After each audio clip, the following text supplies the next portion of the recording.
Let's look at tracking your nutrition.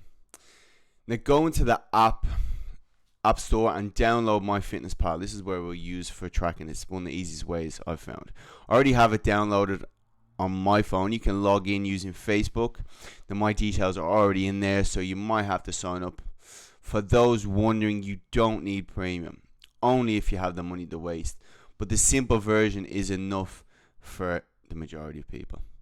When it comes to your calories, go first into your goals, then go into calories, carbs, proteins, and fats. Now, I would have given you your calorie goal from Trainerize in my app, your percentage macronutrient breakdown. So just use those numbers and type them into this section, okay?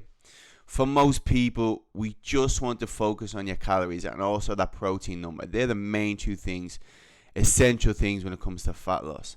When it comes to carbs and fats, we've seen you can do either. It's individualistic. Now, some people prefer higher carb, lower carb. We can play around that and see what works for you. Now, we'll talk about that in later videos, but for now, don't worry as much about fats and carbs.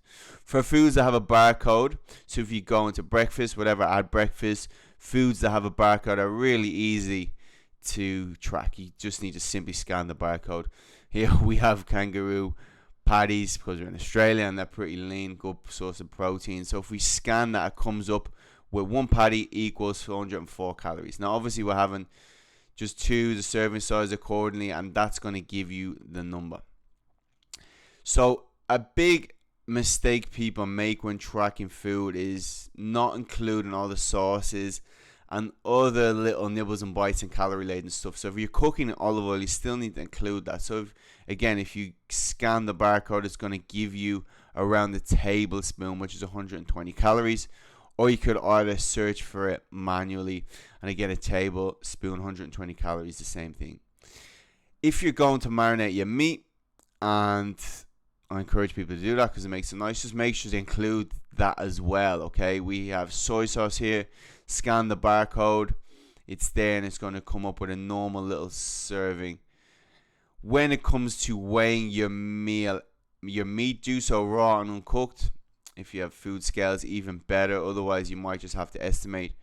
So for the food scales, you're going to give you a more accurate number. To use them, put the scales on 0 with the plates on it. Put the patty on that gives 104 grams.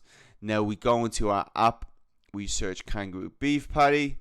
Usually meats come up in 100 grams, but chances 104 grams there. So we could select that, but if the option wasn't there, simply go into the 100 gram option, and then you may just need to alter the serving size by decimal or by serving size to give us that 104 grams. So decimal 1.04, that equals 104 grams. Now as you begin to log your food, your history will be there. So every time you go in, search for something, your previous foods will be there. So it becomes easier over time.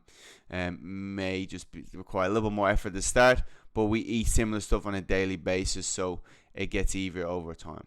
Okay, if there's any other questions on tracking, please let me know, but otherwise that should give you a nice little background to start off.